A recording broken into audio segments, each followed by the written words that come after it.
Olá, eu sou o Reverendo Cleito Oliveira, do canal Theo Pitaco, e mais uma vez eu vim dar um pitaco a respeito sobre teologia.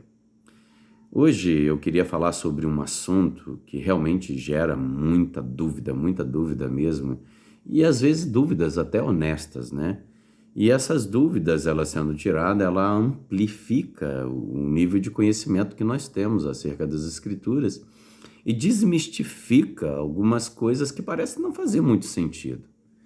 É o texto que nós vamos trabalhar em Gênesis 3:22. E em Gênesis 3:22 está escrito assim: E o homem se tornou um de nós, conhecedor do bem e do mal. Essa narrativa, ela trata do fenômeno que ocorreu em que Adão e Eva comeu do fruto proibido. Isso, do fruto proibido, de uma árvore que tinha no jardim. Deus, quando fez o homem, ele fez o homem como um ser livre, né? Nós chamamos daí, se alguém tinha livre-arbítrio, esse alguém era Adão e Eva. E eles tinham essa livre escolha. E foi posta diante deles essas condições.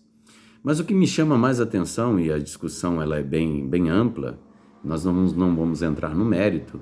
Há pessoas que têm uma interpretação de Gênesis mais literalista. Tem gente que interpreta a Gênesis como uma metáfora. Tem pessoas que consideram Gênesis um mito. Eu, particularmente, tenho uma visão que eu acho que Gênesis se trata de um livro apologético, devido à estrutura que ele tem e onde ele foi escrito, né, no Antigo Oriente Próximo, e quais eram as religiões predominantes. Eu creio, né, que ele tem esse tom apologético. E a gente começa com uma ironia, porque esse texto, na parte A, que eu acabei de ler, que o homem se tornou como um de nós, a grande pergunta é, em que momento que o homem se tornou como Deus?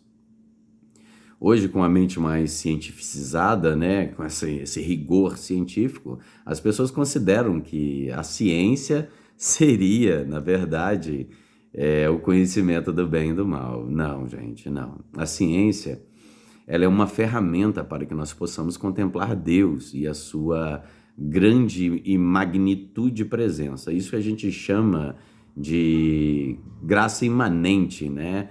Essa capacidade imanente de Deus se manifestar a nós pela própria criação e observar a criação e todos os seus fenômenos para nós cristãos.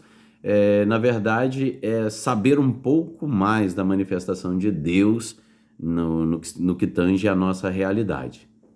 Então a gente chama isso aí de imanência de Deus. E a ciência nada mais é que o estudo da imanência de Deus. E quando você vê essa afirmação que o homem se tornou um de nós, esse estilo literário, ele traz consigo uma ideia de, digamos assim, né, está sendo irônico. O homem não se tornou Deus por comer o fruto. E a grande pergunta é: que raios de fruto é esse que deu tanto problema? Como que pode o pecado de Adão ainda nos afetar, sendo que foi Adão e Eva que comeu isso? E como é que isso nos afeta tão grandemente? E as escrituras, em todos os locais da escritura, há essa afirmação que nós caímos em Adão. E daí veio uma promessa de redenção através de Cristo, enfim. Aí a gente já está falando da metanarrativa da Bíblia, nessa visão geral das Escrituras. Mas o ponto aqui é o fruto. Que fruto é esse? Que fruto é esse? Então, durante a história, falou-se de que o fruto era a sexualidade.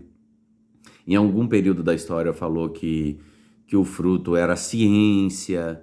Então, a cada momento da história, as pessoas aplicam a ideia do fruto proibido, aquele que produziu queda, pecado, destruição e morte, por um desses elementos que eu acabei de citar. Mas a gente perde de vista o que o texto está querendo dizer. Presta bem atenção.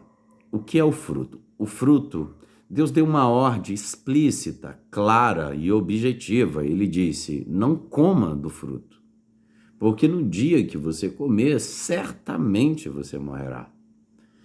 E a antiga serpente, nós não vamos entrar no mérito a respeito de quem ela é ou o que ela representa agora, sobre as características apologéticas ou históricas ou qualquer coisa do gênero. Não, nós não vamos entrar nesse assunto. Levar em questão só o fruto. Ele quer dizer o que com isso? O fruto nada mais é do que uma ordem direta daquilo que Deus determinou como verdade. O fruto proibido é a consciência contrária daquilo que Deus disse que é. Então, na verdade, o fruto não se trata nada específico no sentido de algo palpável, mas a ideia do fruto é se contrapor à verdade de Deus. Então, comer do fruto proibido, na verdade, é negar o que Deus disse.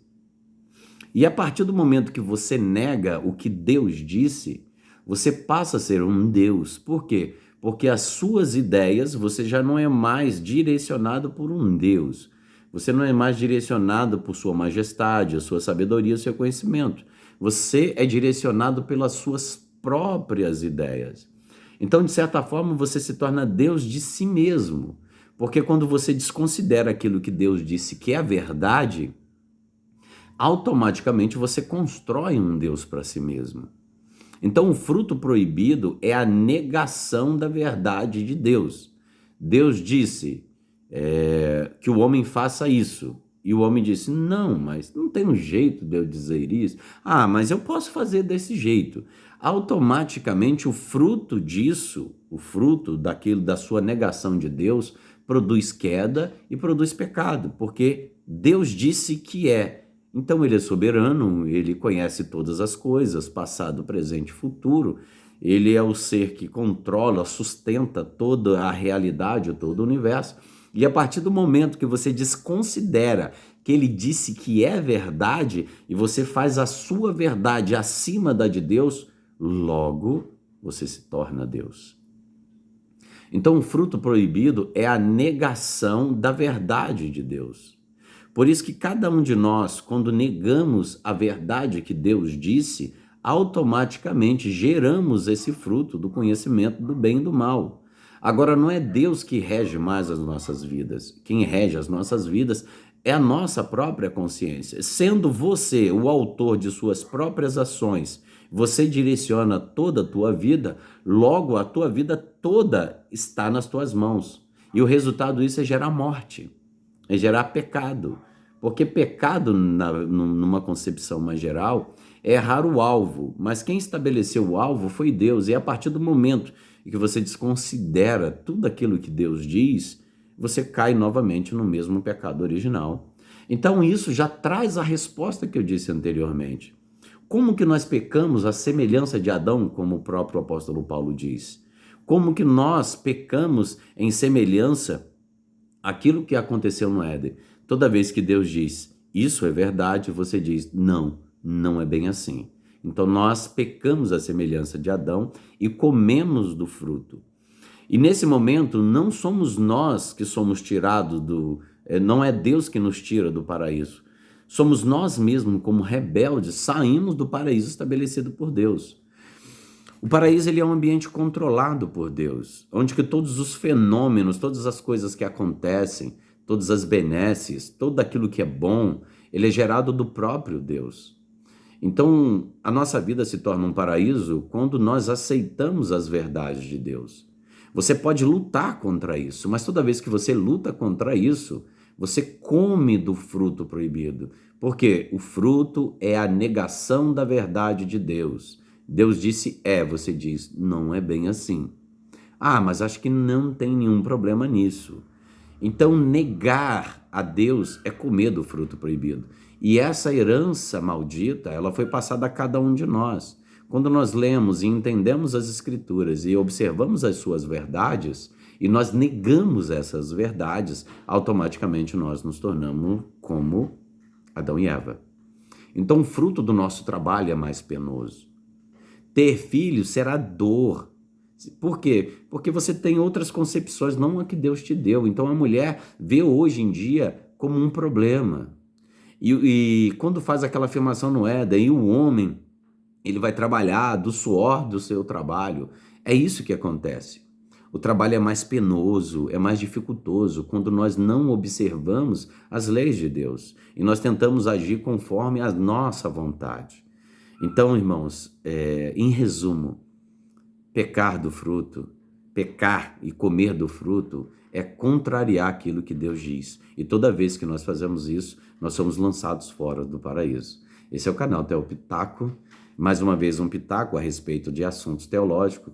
Curte, dá um like, compartilha e comenta para que nosso canal seja mais visualizado e que eu realmente perceba que isso tem ajudado.